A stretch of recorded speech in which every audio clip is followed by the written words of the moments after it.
we doing, YouTube? Stay here. It is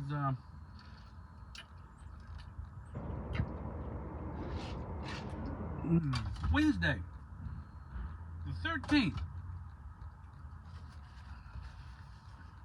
In the morning, getting loaded down here in Evansville. I already made my delivery, and I had to drive across the parking lot to get my reload. So my deadhead between delivery and reload was 100 yards. And I'm backed in the door and I got the red light, so all is good. I thought I'd chime in. Everybody else is chiming in. I'll chime in too on self-driving trucks. And I think I'll title this Self-Driving Trucks, Don't Take It Personal. And I say that for a very simple reason. If you take it personal that these mega carriers, to start with, and as far down the line as they can get, are doing self-driving trucks for or against you, they're just not. It's just math. And to be upset about it, you first have to be under the illusion that the mega carriers cared about you to begin with. They did not. You were just what they needed to have in the seat to get the truck from here to there. That was it. Nothing more, nothing less. If they cared about you, they wouldn't do predatory leasing, where you make double what a truck payment would be from a conventional bank and then have a $40,000 buyout at the end, which is all the truck is worth to begin with. So that's the first thing we have to get around, is to think that these mega carriers care one bit about us, or any carrier for that matter. They really do not. Now you get down to the smaller companies, the mom and pops, maybe, where they got 4 or 5 trucks. Maybe they do more than, they definitely do more than the megas do. But even then, they need that truck to move. And when you look at it from their perspective, anybody that knows anything about trucking knows this fact. The most important, the biggest cost they have is the driver. The second biggest cost they have is fuel.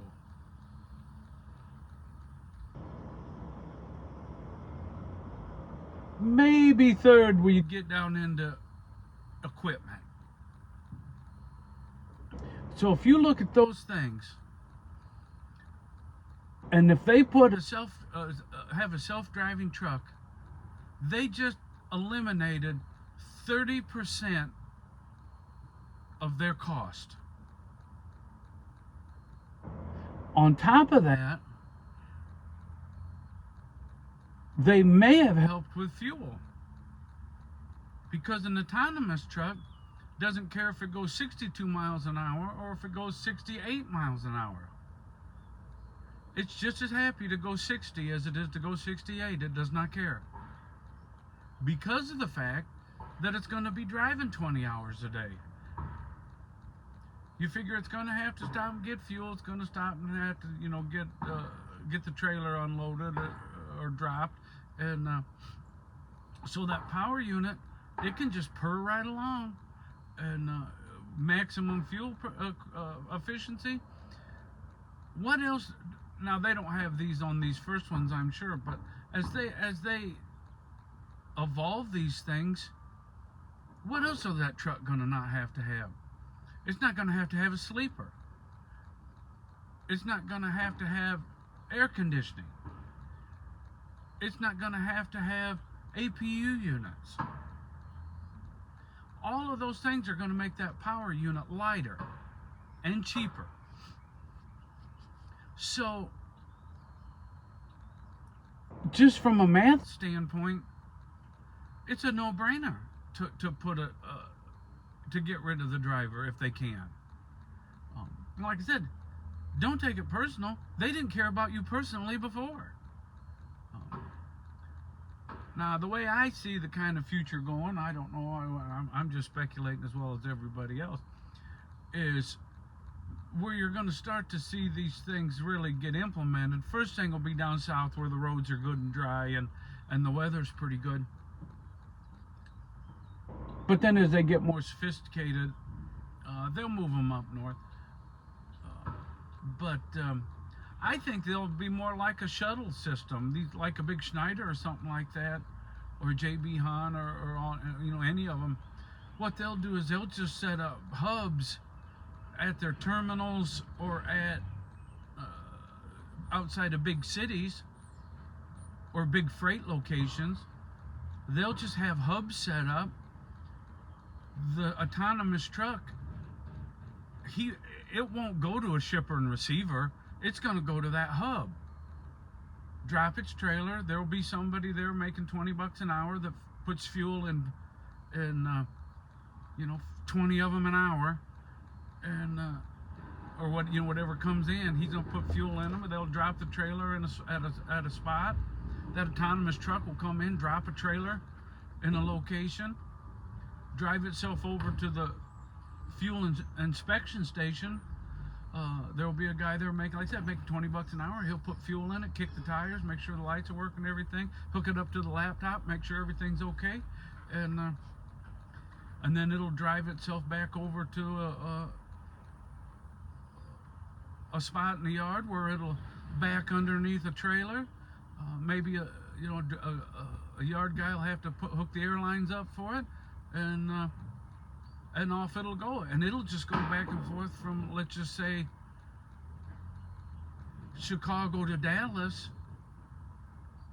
on that major interstate, and it might stop once in the middle at another hub and get fuel and have somebody kick the tires, but it'll just drive all the way down there. It won't stop overnight. It just drive itself on down there, and when it gets down there, it'll do the same thing. It'll pull up to a spot in the yard. Somebody will crank the dolly leg, drop the trailer. It'll go over to the fuel, and then just go right back and over and over and over. And then at those terminals, you'll have day cabbers, local boys, that will go to the smaller warehouses.